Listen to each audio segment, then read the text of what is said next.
Oikein hyvää huomenta, Next Step-messut, ja pian ruvetaan aloittelemaan. Meillä on Savuton Sohva Sakille-hankkeen pieni julkaisutilaisuus, savua ilmassa. Tervetuloa!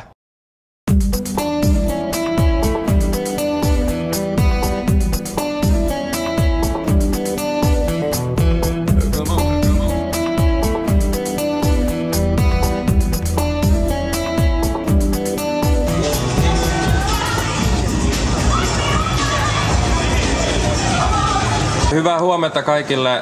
Nimi on Juha Mikkonen, työskentelen Elämäntapaliitossa Savuton Sohva Sakille-hankkeessa ja pikkuhiljaa aletaan aloittelemaan.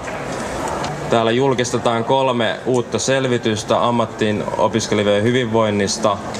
Puhutaan vähän siitä, että miten ammattiin opiskelijoiden hyvinvointia voitaisiin kehittää ja mitä uutta tietoa ollaan saatu. Joo, hyvää huomenta vaan kaikille munkin puolesta ja samalla tervetuloa Next Step-messuille. Terveys- ja hyvinvointikysymykset on ollut hyvin paljon tapetilla nyt viimeisten vuosien aikana. Erityisesti yhtenä isona kokonaisuutena on ollut ammattiin opiskelevien tupakointi, joka on selkeästi huolestuttavan yleistä verrattuna esimerkiksi lukiolaisiin. Kiitos Sohva-projektille ja kiitos näille selvityksen tekijöille myös Sakin puolesta. Nimeni on Annina Peltola ja esittelen lyhyesti tämän Tervettä tietoa ammattiin opiskelevien terveystiedon opetuksen nykytila-selvityksen, joka tehtiin viime vuoden toukokuussa. Mitä oli sanottu siitä, miten terveystietoa tulisi ammatillisella puolella opettaa? Niin kävi ilmi, että mitään erillisiä opetussuosituksia ei ole olemassa. Hankkeen päämääränä on vahvistaa ammattiopiskelijoiden valmiuksia terveyden edistämiseksi ja osaltaan myös aktivoida opiskelijoita itseään toimimaan näissä asioissa.